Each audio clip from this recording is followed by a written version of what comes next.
It doesn't matter whether you are a gold or a top 500, joining an Overwatch team is a must if you want to experience Overwatch the way it's meant to be played. That and if you're tired of burning through peripherals like candy as you scream at yet another brain-dead healer. In this video I will discuss what, in my opinion, coaches and managers should look for when trialling new players. Roll the intro.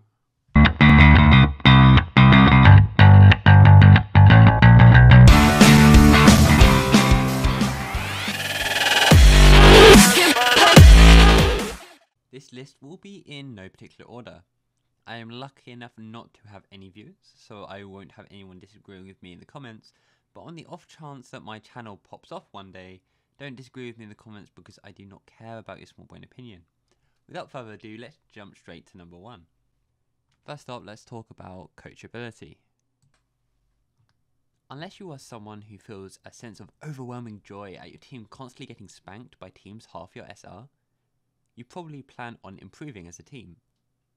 There's a certain expectation from players and management that teams get better as they play, that you iron out problems and slowly but surely start improving until you are making small Korean kids cry in the finals of every tournament you enter. We can dream.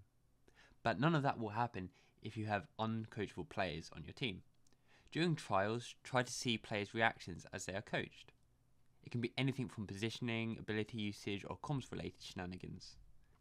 For God's sake, you could even intentionally ask them to do something completely pointless to see if the natural reaction is yes coach, no matter what. No matter how amazing a player is, if they refuse to improve and listen to strats, they are a complete deadweight to your team.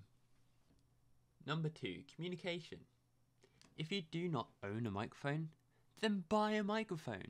It is near impossible to develop strategies if nobody knows that there is a tracer making love to your Anna 30 meters behind you.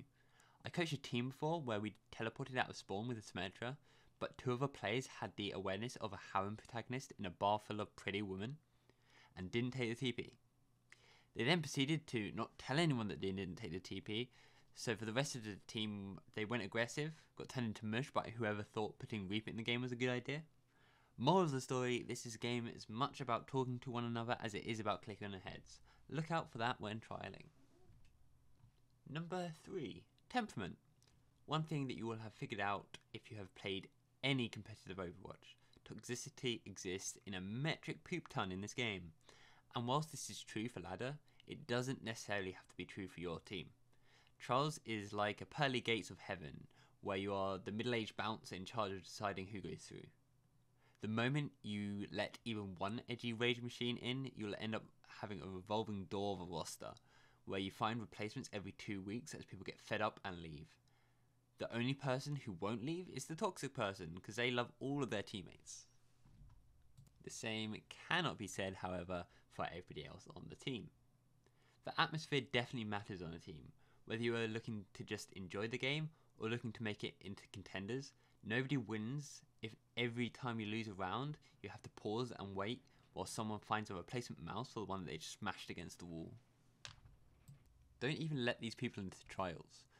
Before you start, just ask everybody how many peripherals they've burnt through out of rage in the game, and if the answer is more than 0, then don't let them in. Seriously. Number 4, mechanical ability. It's the elephant in the room, especially for DPS players and flex supports, but having god aim never hurts. It's not impossible to get a teammate to improve their mechanics, but it's definitely a long road. And Overwatch will probably be a dead game before they get to the level your team could have been if you picked a mechanically gifted person to begin with. This definitely shouldn't be your sole focus, but don't ignore it. There's only so much you can do to improve as a team if your Anna can't hit a primary monkey 2 meters in front of her. You could have the friendliest, most talkative and coachable person in the world, but if they can't hit headshots as a Widow or constantly hitting the clouds as McCree, then they are unlikely to bring much to the table. That just about rounds it up for this video.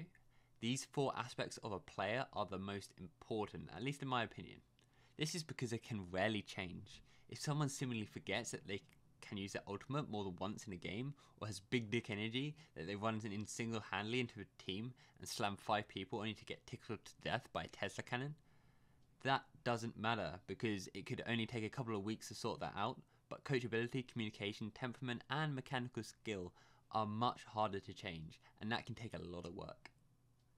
Hope that this helps. If you enjoyed, then like, comment, subscribe, whatever, and bye!